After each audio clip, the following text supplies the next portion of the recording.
Hello, it is Sara Waggle, astrologer and leadership coach here for Wellness Astrology. It's time for the moon in Aquarius. This is November 7th through the 9th. So coming up on the weekend. And Aquarius rules things like your ankles and your wrists, so joints, lots of joint type things. It also rules the nervous system. And so it's also representative of uh, authenticity, humanity, humans, the greater good of humanity. Um, and so during this moon in Aquarius, we will have the first quarter square moon. So we're a week off of the new moon in Scorpio. And in between that and the full moon in Taurus that we'll have on the 15th. Also around that 15th, we will have Saturn stationing direct. So yay, if you're somebody who looks forward to Saturn stationing direct. I happen to be one of those people. So hallelujah.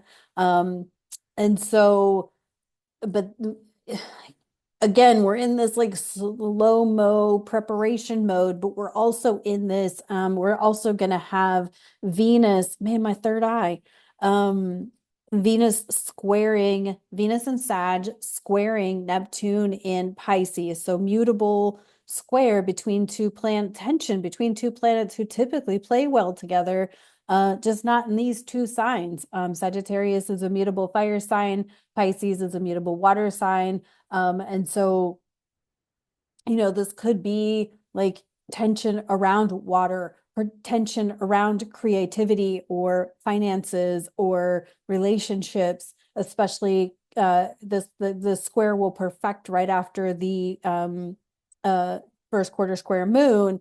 So there could be some tension. There could be some unrest, civil unrest. I feel like after, this is post-election. This is when people are going to start getting heated, and a little emotional about it. And it's okay. That's part of the process that which we're moving through. I also noticed that the moon, as it's moving through Aquarius, when it hits the degree point, so 27 degrees is where Venus will square Neptune. And then the moon in Aquarius, when it hits 27 degrees, will make a minor aspect, but a harmonious one to Venus in Sagittarius.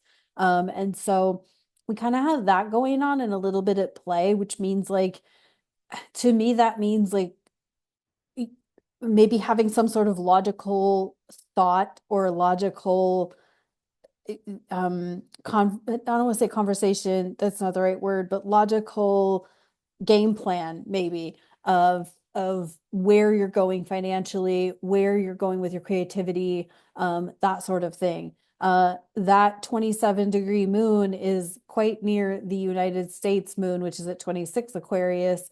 And so that's where I'm feeling like there could be things are going to continue to get heated, right? Because again, there's no way of satisfying the masses in the situation that we're in.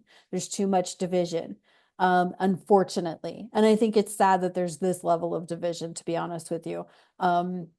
Because we know if we zoom out and take a broader perspective, we all want the same thing. We all want the best for each other, for humanity, for the people. And so I feel like as this moon moves into Aquarius and makes its way through Aquarius, squaring the sun, and then having a harmonious aspect to Venus, I feel like there could be just there's going to be instability, but there could also be some changes in I almost want to say like changes in relationship as far as like maybe a coming together of sorts, like dropping your misgivings or dropping your attitudes or your what's come on like dropping your way of thinking and realizing or coming to some sort of conclusion that indeed we all have to work together. Indeed, we all have to come together somehow, some way, because ultimately we do, right? Or we're going to continue to divide. And none of us really wants that. I don't believe any of us wants that. I feel like we all want to come together it's a matter of finding that common denominator, that common ground, so that we can come together. And a lot of that comes from you being authentic and honest with yourself, not with whoever that, whoever is in leadership, but being honest with yourself. So that's kind of what I feel about this Aquarius moon. I feel like the things will start getting stirred up just because this is an Aquarius moon. Aquarius tends to stir the pot. Um, for the best, like I realize stirring the pot sounds like almost like a negative thing, but it's not, because sometimes you got to stir the pot to have a conversation, to determine, or to come to the conclusion that ultimately we all have to find a way to play in the same sandbox because we all live here. Um, and I've been saying it since friggin' 2020.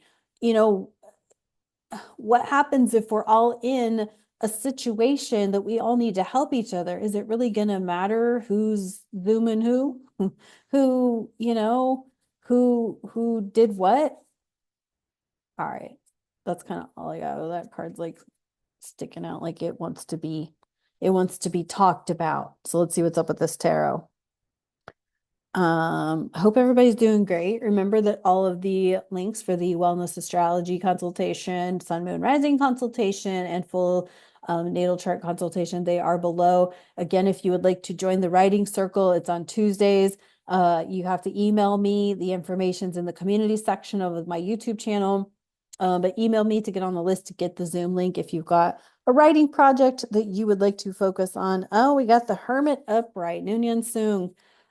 And this could be what this is like people are kind of pulling back and pulling away because they don't even want to play they don't want to play the game anymore. Things are being less important because maybe something else has become a priority, like your writing project, like your creative project, that Saturn or that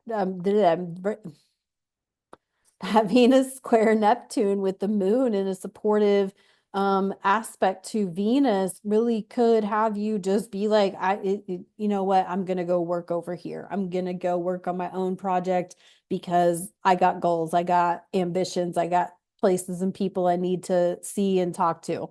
So I feel like hermit mode could be the thing. It could also be just you don't want to be a part of the heated. This could also be Aquarius. This could also be getting off of social media. I see that happening a lot more and more and more. People just not caring about social media. Believe it or not, a lot of people who are way younger than me have far less to do with social media than I do. So, they're changing the way that they communicate. Like they're going back to email and they're going back to using outside sources away from Facebook, Instagram, TikTok, and all of the things. They're using outside sources like email or, something else in order to communicate because they're just done with social media. They don't even care anymore, which to me is a good thing because social media and being a content creator is fucking exhausting. But anyway, I respect those who do it, but this could also be like too, we've got a lot of like with Mercury and Sag for such an extended period of time. Like he's going to be here for like 2 months because he's going to retrograde on the 27th. We're already in the pre-retrograde shadow. But with Mercury stationing retrograde and Sag, like truth is like info's coming out like fucking a fire hose. And one thing that I follow is the untruth about influencers and family vloggers and like what the like the like what they how they use you edit their videos to lie about what they're actually doing. And so I love that it's coming out because it's all goes back to this Aquarius energy. This is the last lunation before Pluto enters Aquarius on the 19th. We're like 10 days away. But what I like about it is because influencers, while I get it, they're there to sell a product. I get it. And I have friends who are influencers. And so, this is no judgment because I obviously have been influenced by a few times. Okay. But like I've always had good success. But a lot of influencers are like staging the video to make it look pretty on the video, but it's all just a set. It's just a stage. It's just an act. These family vloggers, they're just a stage, they're just an act, right? And not only that, but they're exploiting their kids, and that's a whole other conversation. But my point is that all of this truth is coming out, not just about our authority leaders or our it's coming out about everything to do with social media with all this Aquarius energy. And that's going to start getting ramped up as soon as Pluto hits Aquarius, right? We're going to start seeing like the fraudulentness of social media. And so yeah, you could look at me and say I'm a fraud. That's okay. I'm good with that, but I'm pretty authentic, and most people who know me know that I'm pretty authentic. So I'm about as authentic as it gets. Well, man, I don't know about that, but I mean, I try to be as real as I can be and just let things go the way that they're meant to go.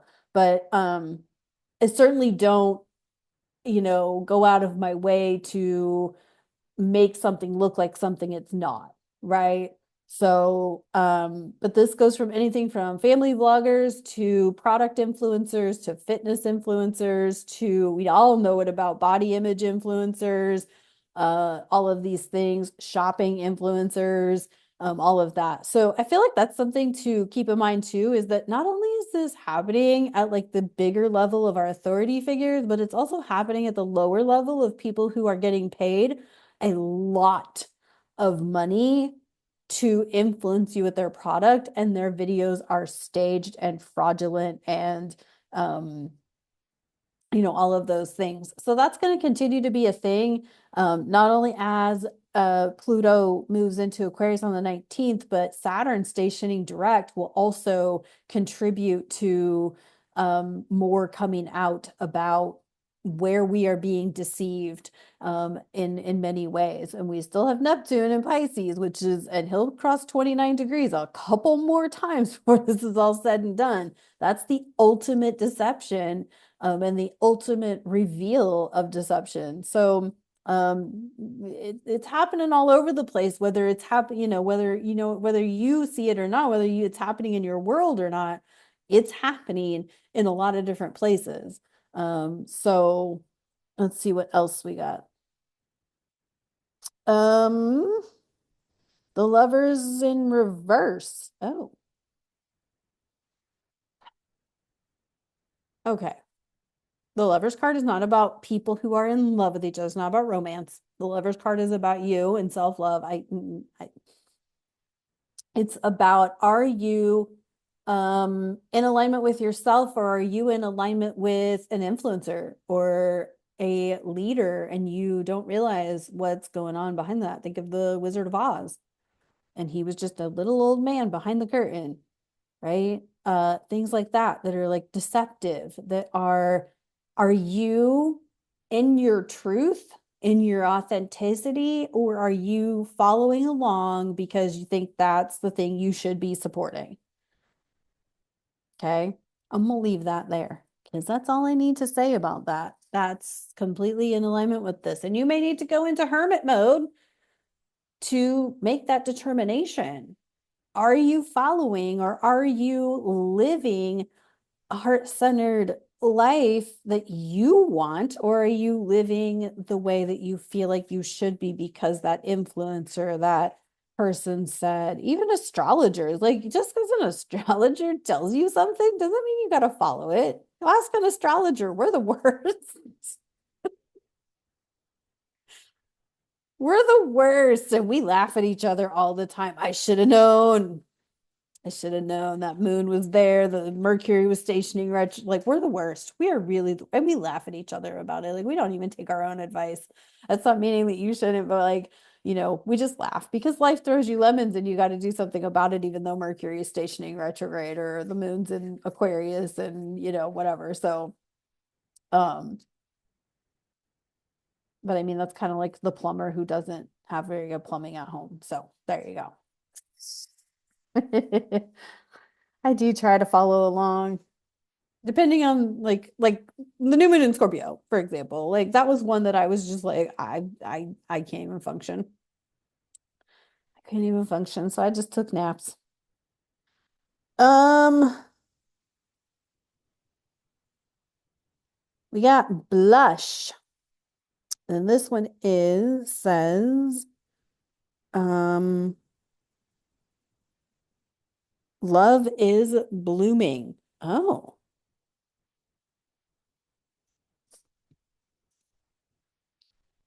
love is blooming. Again, I love the artwork. You'll see that. It's just so mysterious. Okay. Love is blooming. Your self-love is blooming. Your ability to love people or your ability to love something that is outside your comfort zone, your ability to love people that have differing opinions from you, your ability to love unconditionally, your ability to love and accept yourself unconditionally, knowing that you're flawed, knowing that you are flaky, knowing that you snap and say the stupid wrong thing at the stupid wrong moment. You know, I'm guilty. Um, but loving yourself anyway and being compassionate when you oversleep, being compassionate when you don't get the chores done, being supportive of yourself when take a break from a project. This is about self-love. This is Aquarius with Mars and Leo. This is self-love. This is loving yourself to the point, it's like you can't love somebody for more than how does the damn phrase go? People can't love you to any more than the capacity that they can love themselves, right? So if you can't love yourself, you can't love others more, right? Do you know what I'm saying? Like you've got to be able to love yourself to love others. Again, and I'll say it again, as an Aquarius sun with Scorpio moon and rising, there are people, I love them dearly because they're authentic, they're beautiful, and I don't have to agree with every freaking thing that they do in life. In fact, a lot of times I don't. So, but that's because I'm very opinionated. Anyway, all right, that's what I got. So, just slow down. I feel like this Aquarius moon, because it rules ankle joints and wrist joints, like this could be a time when people could really start getting unnerved and falling. So like there's always risks there. So anyway, all right, that's what I got for this moon in Aquarius. Thank you so much for tuning in. I'll talk to you on the next one. Bye-bye.